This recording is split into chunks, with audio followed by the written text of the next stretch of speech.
राम राम दोस्तों, प्रेम से बोलिए विश्वकर्मा भगवान की जय। आदिकाल में जब सृष्टि की रचना हुई, विष्णु जी का चक्र सुदर्शन आपने बनाया, ब्रह्मा जी के वेद और पुराण भी आपने ही तैयार किए। त्रिशूल हाथ में जब भोलेनाथ आए, इंद्रदेव का वज्र भी आपकी ही कलाकारी का उदाहरण है।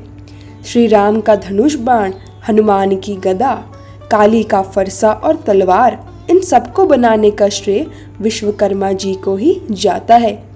जिन शस्त्रों से दुष्टों का संहार संभव हुआ, वह भी आपकी ही रचना है।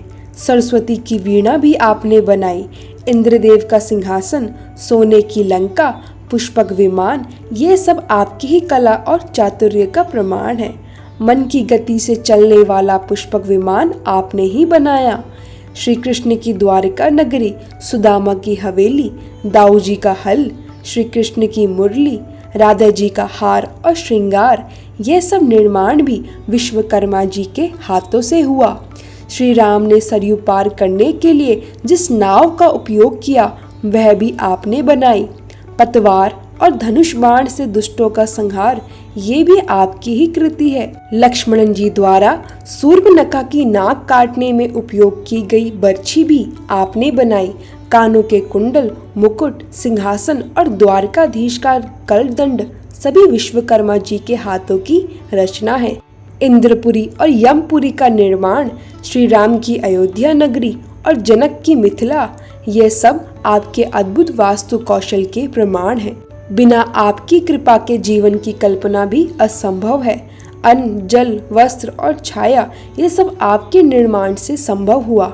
विश्वकर्मा जी की कृपा से ही अभियंता और कारीगर बने और शिल्प कला के पूर्वज माने गए। विश्वकर्मा जी वासुदेव के पुत्र के रूप में जन्मे। अपने पिता के गुण ग्रहण करके आपने शिल्प और वास्तुकला में अद्वितीय महारत प्राप्त की। सबसे पहले आपने सुदर्शन चक्र का निर्माण किया। त्रिशूल, डमरू और भोलेनाथ के अन्य उपकरण भी आपने बनाए। एक सोने की नगरी का निर्माण भी आपकी कला का उदाहरण है। रावण ने सोने की नगरी बनाने की इच्छा जताई और आपने उसे बनाया। रावण ने भोलेनाथ को प्रसन्न करने के लिए शीश चढ़ाया। धोखे से रावण ने सीता माता को हरण किया। हनुमान और वानर सेना ने उसका पता लगाया। सीता माता की रक्षा और रावण का संहार करने में भी आपके द्वारा निर्मित शस्त्रों और उपकरणों का उपयोग हुआ।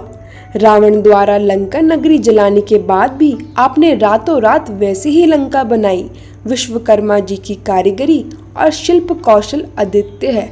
आपकी महिमा का वर्णन वेद और पुराणों में किया गया है। आपकी कृपा के बिना जीवन की कल्पना करना असंभव है। पांचाल कागज, कलम, दवात और फौजी सुरेश जैसी रचनाएं भी आपके निर्माण और कृपा पर आधारित है। विश्वकर्मा जी को शिल्प कला के पूर्वज और सृष्टि के महान अभियंता के रूप में सम्मानित किया जाता है। आपके द्वारा किए गए निर्माण, शस्त्र और कला का योगदान सभी देवताओं और मानव जीवन के लिए अमूल्य है। तो प्रेम से बोलिए भगवान विश्वकर्मा। राधे राधे।